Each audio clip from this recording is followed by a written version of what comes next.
ദൈവനാമത്തിന് മഹത്വമുണ്ടാകട്ടെ. ദൈവമെന്ന യേശുക്രിസ്തുവിന്റെ നാമത്തിൽ എല്ലാവർക്കും ഇന്ന് ഞാൻ ഇവിടെ വായിക്കാൻ പോകുന്ന വേദപുസ്തകം യോഹന്നാൻ എഴുതിയ സുവിശേഷം 3-ാം അധ്യായം 1-ാം വാക്യം മുതൽ 10-ാം വാക്യം വരെ. പരീശന്മാരുടെ കൂട്ടത്തിൽ യഹൂദന്മാരുടെ ഒരു പ്രമാണിയായ എന്നു പേരുള്ളൊരു മനുഷ്യൻ ഉണ്ടായിരുന്നു.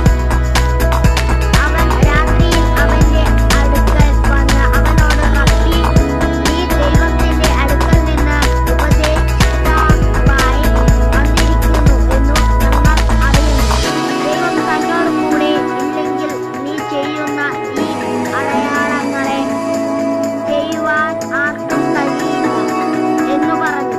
യേശു അവനോട്, ആമേൻ, ആമേൻ, ഞാൻ നിന്നോട് പറയുന്നു, പുതുതായി ജനിച്ചിട്ടില്ല എങ്കിൽ ദൈവരാജ്യം കാണുവാൻ അവർക്കും കഴിയില്ല എന്ന് ഉത്തരം പറഞ്ഞു.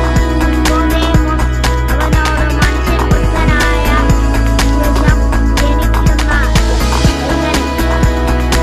ജനിക്കുന്നത് എങ്ങനെ? രണ്ടാമതും അമ്മയുടെ ഉദരത്തിൽ കടന്നു ജനിക്കാമോ എന്നു ചോദിച്ചു.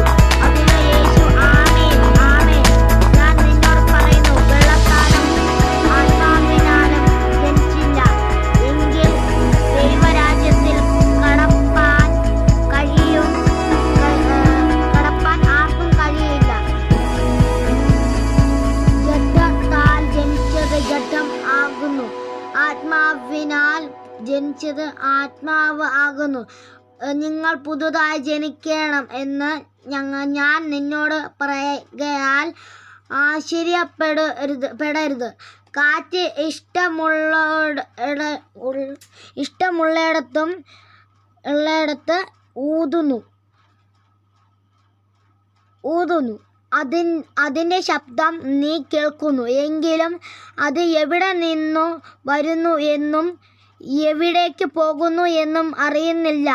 ആത്മാവിനാൽ ജനിച്ചവൻ എല്ലാം അതുപോലെയാകുന്നു എന്ന് ഉത്തരം പറയുന്നു.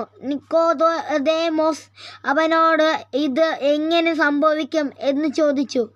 യേശു അവനോട് ഉത്തരം പറഞ്ഞത്, നീ ഇസ്രായേലിൻ്റെ ഉപദേഷ്ടാവായിരുന്നിട്ടും ഇത് അറിയുന്നില്ലയോ? ആമേൻ, ആമേൻ, ഞാൻ നിന്നോട് പറയുന്നു, ഞങ്ങൾ അറിയുന്നത് പ്രസ്താവിക്കുകയും കണ്ടത് സാക്ഷീകരിക്കുകയും ചെയ്യുന്നു. ഞങ്ങളുടെ സാക്ഷ്യം നിങ്ങൾ കൈക്കൊള്ളുന്നില്ല താനും.